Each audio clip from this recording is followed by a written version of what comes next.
Welcome to 5 dangerous things you should let your children do. I don't have children, I borrow my friends' children, so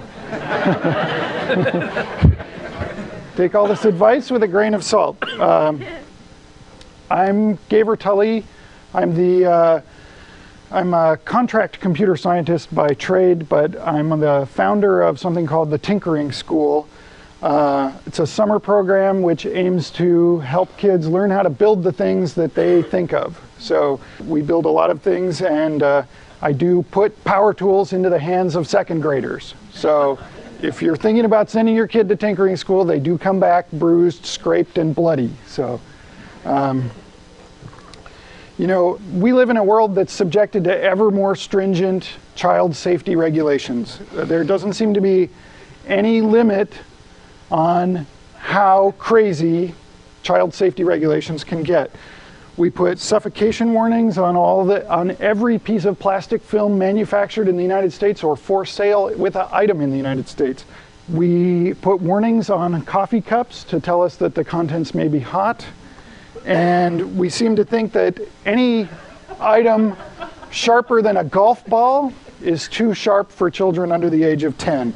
So where does this trend stop?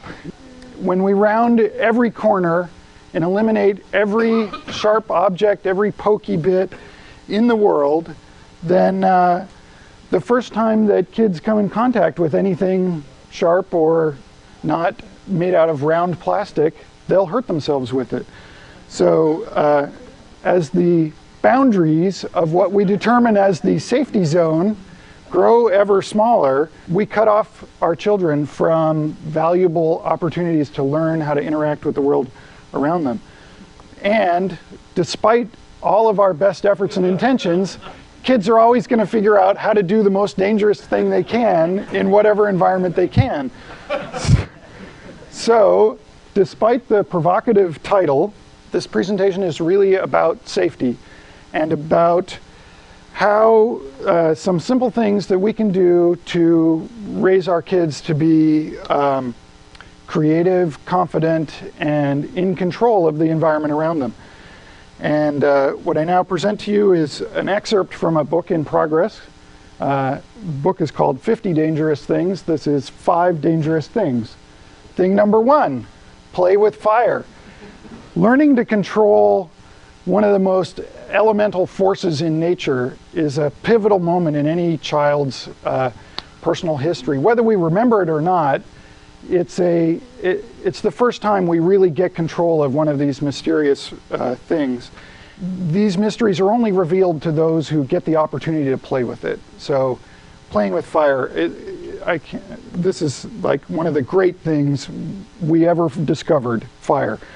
From playing with it, they learn some basic principles about fire, about intake, about combustion, about exhaust. These are the 3 working elements of fire that you have to have a good controlled fire. And you can think of the open pit fire as a laboratory. You don't know what they're going to learn from playing with it. You know, let them fool around with it on their own terms, and trust me, they're going to learn things that you can't get out of playing with Dora the Explorer toys.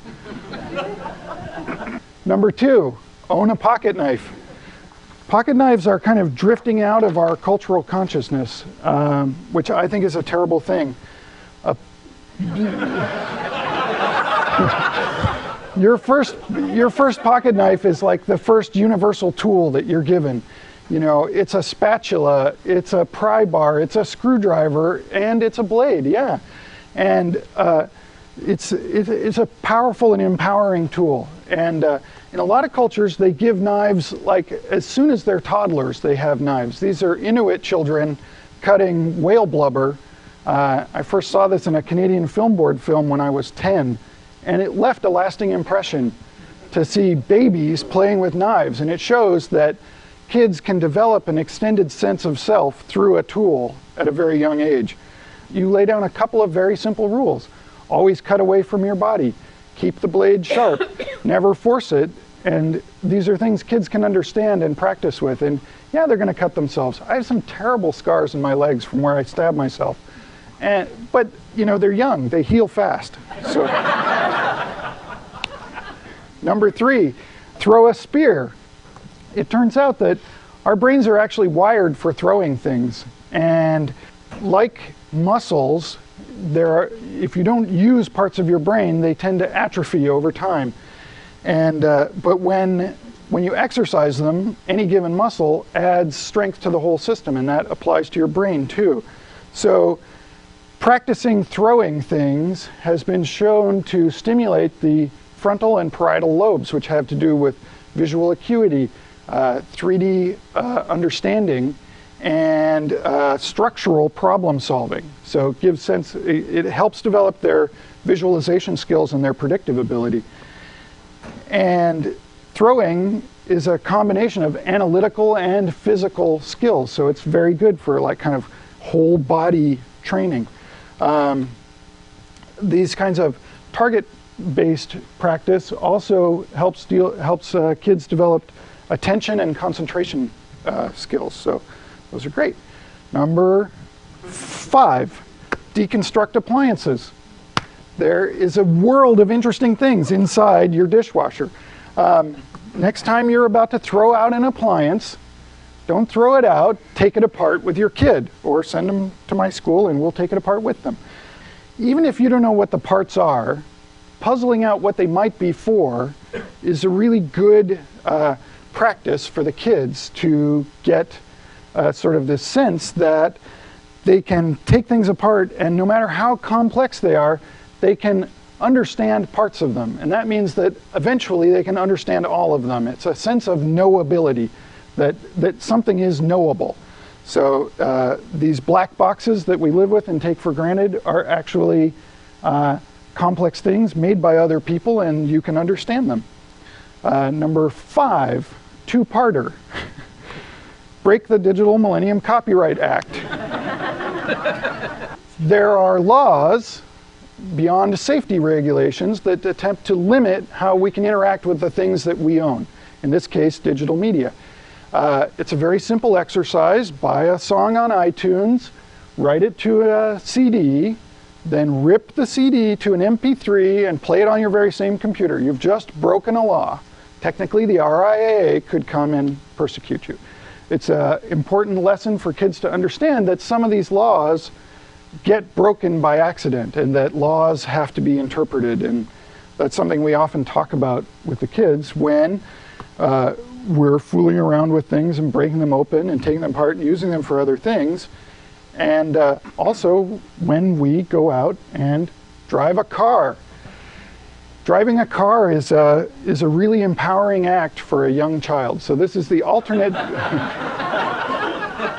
For those of you who aren't comfortable actually breaking the law, you can drive a car with your child. This is a great stage for a kid. This happens about the same time that they get latched onto things like dinosaurs, these big things in the outside world that they're trying to get a grip on.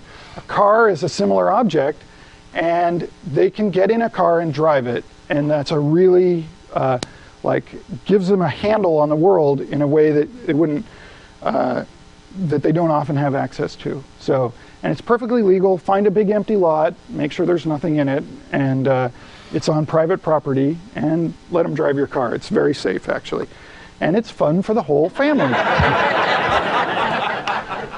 So, let's see, I think that's it. That's number 5.5, okay.